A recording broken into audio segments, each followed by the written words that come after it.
आज यहाँ पर सभी स्टेज पर मुअज़्ज़िज़ हज़रात तशरीफ़ फरमा हैं और जो मेरे सामने हज़रात बैठे हैं सभी मेरे लिए मुअज़्ज़िज़ हैं और जो मेरे मीडिया से के मेरे भाई हैं। मैं नाम लिए बगैर माज़रत चाहते हुए वक्त का लिहाज रखते हुए अपनी बात को मुख्तसर अल्फाज में रखूँगा, क्योंकि आपके सामने अभी नदीम साहब ने जो PCR के हैं बताया कि मेरी वालदा की तबीयत नासाज़ की वजह से मैं कम वक्त के लिए आपके दरमियान हाज़िर हुआ हूँ। लेकिन मौजू ऐसा था, इसलिए मैं चाहता था कि डिटेल में देर तक यहाँ पर लोगों को सुनो भी और अपनी बात को भी डिटेल में रख सकूं।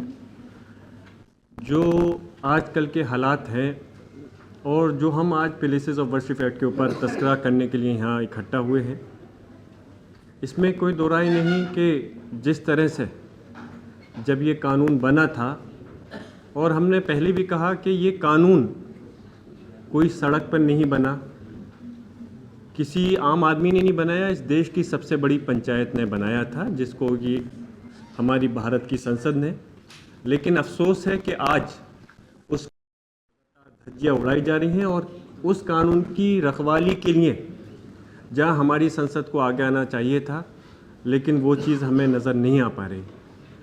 जिस तरह से आज इस कार्यक्रम को APCR और IMCR ने मिलकर के रखा है, मैं उम्मीद करता हूं कि कुछ न कुछ सिर्फ यहाँ पर तकरीर के साथ साथ लोग आगे के लिए एक पॉलिसी बना पाएंगे कि जिससे कि हम आगे के लिए एक स्ट्रेटजी बना करके इस पर काम कर सकें। काम हमारा सिर्फ प्लेसेस ऑफ वर्शिप एक्ट को बचाना नहीं है, बल्कि हमारा इस मुल्क के अंदर उस अखलाक को, उस तहज़ीब को, उस भाईचारे को, उस संविधान को बचाना है जिसको कि बार बार तोड़ने की कोशिश की जा रही है। मस्जिद हो, मदरसा हो, कब्रिस्तान हो, दरगाह हो, बार बार हमले करना ये कोई इत्तेफाक नहीं हो सकता। अगर एक बार दो बार कोई घटना हुई तो हम मान सकते हैं कि इत्तेफाक हो गया, लेकिन बार बार उस चीज़ को दोहराना ये यकीनन एक ख़तरनाक साजिश है और इस साजिश को हमें रोकने के लिए, नाकाम करने के लिए सबको एक साथ होना होगा। याद रखना, ये आज़ादी हमारी जो मज़हब की आज़ादी है, ये सिर्फ हमारा मज़हब आज़ादी नहीं देता, बल्कि हमारा संविधान का आर्टिकल 25 हमें इजाज़त देता है कि हम किसी भी अपने मज़हब को माने, उसको इख्तियार करें और उसका हम प्रचार करें। प्रचार करने की आज़ादी तो बहुत दूर की बात है कि आज हम अपने इबादत गाहों की हिफाजत ही नहीं कर पा रहे। प्लेसेस ऑफ वर्शिप एक्ट में साफ तौर पे ये कहा गया कि जो कोई भी धार्मिक स्थल वो कोई मस्जिद के लिए नहीं है। यहाँ पे मेरे दूसरे समाज से भाई भी ताल्लुक़ रखते हैं, हमारे आपके बीच में कोई झगड़ा नहीं है। झगड़ा हमारा उनसे है जो इस हमारे मज़हब के लोगों को की इबादत गाहों को टारगेट करके तोड़ना चाहते हैं और जो हमारे इस मुल्क को तोड़ना चाहते हैं। हमारी लड़ाई उन लोगों से है। और जिस तरह से हमारा वर्शिप एक्ट में कहा गया कि कोई भी धार्मिक स्थल अगर 1947 से को जो अपनी स्थिति में है उसके में कोई बदलाव नहीं किया जाएगा। लेकिन अफसोस है उसके बाद में भी कि उसके अंदर कोई भी आदमी, चलता फिरता आदमी आज एक प्रार्थना पत्र, एप्लीकेशन, रिट दाखिल करता है और उसके बाद में उस पर सर्वे की भी इजाज़त दे दी जाती है। ये मेरा अधिकार है कि मैं यहाँ पर खड़ा हूँ अगर अपने आज़ाद मुल्क के अंदर, तो मैं इस चीज़ को अपनी ज़िम्मेदारी से कह सकता हूँ कि अगर सरकार गलत कर रही है तो उसके ऊपर भी उंगली उठा सकता हूँ, और अगर कभी कोई माननीय न्यायपालिका का कोई जजमेंट है तो उससे न इत्तेफाक़ी भी रख सकता हूँ। यही हमारी मुल्क की आज़ादी है, यही खूबसूरती है और यही हमारा संविधान है।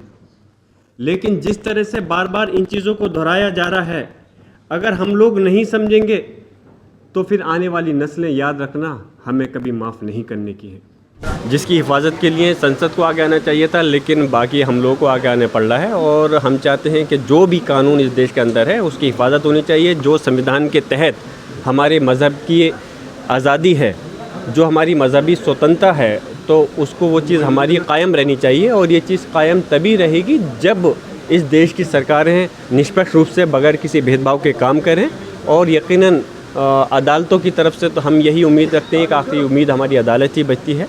अगर ये चीज़ रहेगा तो तभी प्लेसेस ऑफ वर्शिप एक्ट भी ज़िंदा रहेगा और हमारा संविधान लोकतंत्र भी ज़िंदा रहेगा। अच्छा, ये आप आईनी तहफ़्फ़ुज़ के बावजूद, आईनी तहफ़्फ़ुज़ के बावजूद आखिर इबादत गाहें जो हैं ख़ास के अक़लियतों की, क्यों हमले उन पर हो रहे हैं और हुकूमत क्यों नहीं रोक पा रही है?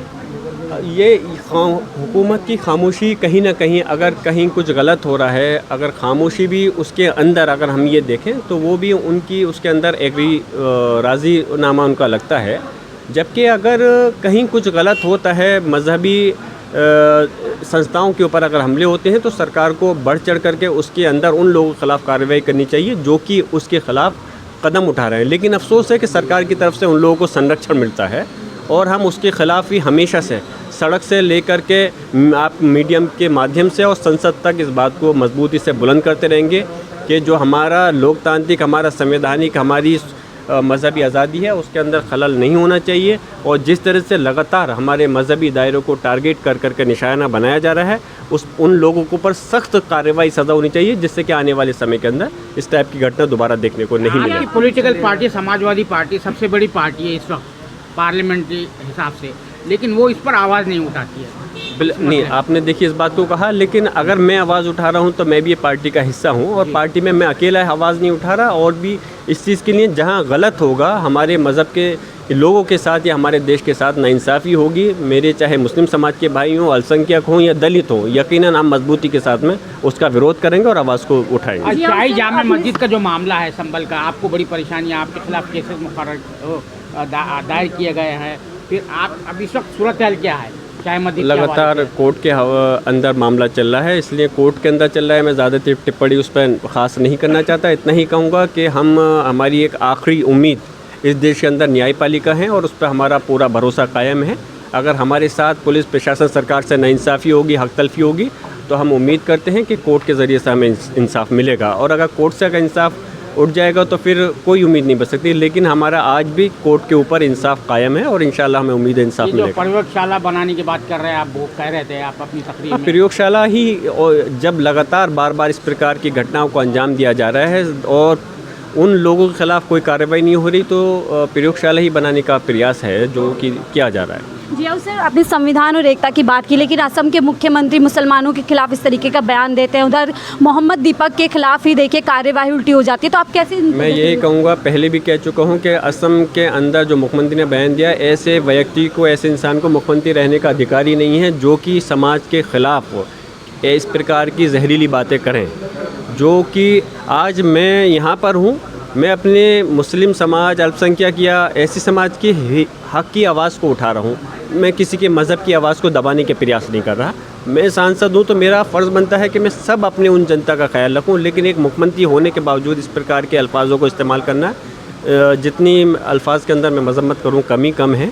और जिस तरह से उत्तराखंड की घटना हमारे भाई ने बढ़ करके एक हमारी बुज़ुर्ग महिला की हिफाजत की है, मैं ही सम्मान नहीं कर रहा और सिर्फ इस मुस्लिम समाज ही सम्मान नहीं कर रहा। आज पूरा देश के वो हीरो बन चुके हैं और उनके बिल्कुल माननीय राहुल जी ने भी कहा है, हमने भी किया है और पूरा देश उनको एक अच्छी सम्मान की नज़र से देख रहा है। तो ये चीज़ दर्शाती है कि आज भी हमारे मुल्क के अंदर इंसानियत जिंदा है। लेकिन एक समाज का सेक्शन उन्हें कटमुल्ला इस तरीके के शब्दों से जो चारण कर रहा है और लगातार उन पर जो है मुश्किल बढ़ गई है, उनका जिम बंद कर दिया गया है। अगर जो लोग इस प्रकार की घटनाओं को अंजाम दे रहे हैं, ये वही लोग हैं जो लगातार एक प्लानिंग के तहत हमारे भी धार्मिक स्थल को निशाना बनाते हैं।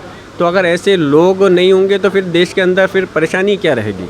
इन लोगों की वजह से तो देश का माहौल ख़राब हो रहा है। तो ऐसे लोग तो इस प्रकार की टिप्पणी करेंगी क्योंकि उनको किसी मज़हब के व्यक्ति से वो नहीं, उनको सिर्फ और सिर्फ मज़हब के ख़िलाफ़ बोल करके आपस के अंदर भेदभाव बढ़ा करके राजनीति को आगे बढ़ा। योगी जी का बयान आया है पुलिस को लेकर के, हालांकि इलाहाबाद कोर्ट से भी फटकार लगी है पुलिस को लेकर के। वो कह रहे हैं अगर पुलिस गोली नहीं चलाएगी तो क्या गोली खाएगी। इस तरीके के बयान को आप कैसे देखते हैं? गलत है, बिल्कुल मैं मजम्मत करता हूँ। पुलिस गोली चलाने के लिए नहीं, पुलिस लोगों की हिफाजत करने के लिए, लोगों पर गोली चलाने के लिए।